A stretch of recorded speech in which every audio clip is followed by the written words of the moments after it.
अरे दोस्तों, कैसे हैं आप लोग। आशा करते हैं अच्छे होंगे। तो आप लोग का एग्जाम अच्छे से जा रहा होगा। तो आज हम साइंस का फिर से क्वेश्चन लेके आए हैं। जो कल पेपर होगा उसके लिए कुछ महत्वपूर्ण ऑब्जेक्टिव लेके आए हैं, जो आप लोग देख के फिर जाइएगा एग्जाम देने के लिए। बहुत ही इंपॉर्टेंट है। तो पहला कहता है कि संगमरमर का रासायनिक सूत्र क्या होता है। संगमरमर जो है इसका रासायनिक सूत्र होता है CaCO3, कैल्शियम कार्बोनेट। ठीक है।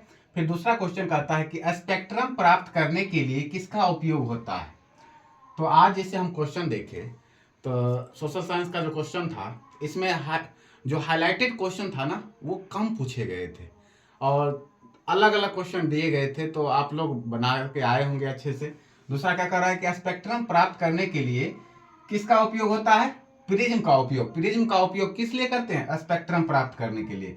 दाढ़ी बनाने में कौन सा दर्पण उपयोग होता है। तो दाढ़ी जो हम लोग बनाते हैं तो उसके लिए अवतल दर्पण।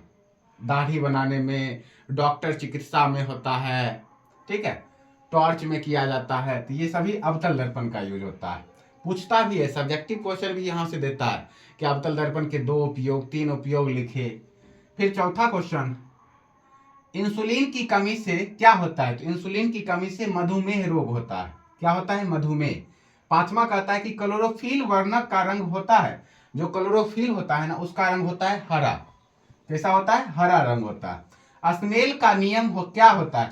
तो स्नेल का नियम होता है प्रकाश परावर्तन का दूसरा नियम, साइन आई बटे साइन आर। ठीक है।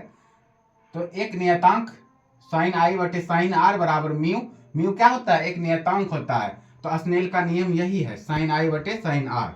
सातवां क्वेश्चन, कोशिका में पावर हाउस किसे कहते हैं। तो कोशिका में पावर हाउस कहते हैं माइटोकॉन्ड्रिया को। किसको कहेंगे। माइटोकॉन्ड्रिया को पावर हाउस कहा जाता है।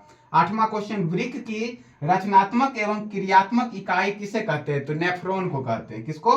नेफ्रॉन को। 5 नंबर में भी क्वेश्चन आएगा कि नेफ्रॉन का सचित्र वर्णन करे। चित्र बनाने के लिए देगा।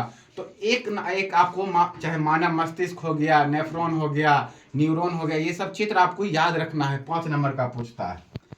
फिर 9वां क्वेश्चन है कि गंगा सफाई योजना कब प्रारंभ हुआ था। तो गंगा सफाई योजना 1985 ईस्वी में प्रारंभ हुआ था। 10वां क्वेश्चन, 1 किलोवाट आवर तुल्य होता है। तो ये इंपॉर्टेंट है। ये सब जितने हैं ना सभी इंपॉर्टेंट है। तो आप लोग अच्छे से ध्यान रखिएगा। कितना होता है 1 किलोवाट आवर। तो 3.6 इंटू 10⁻6 जूल इसके बराबर होता है।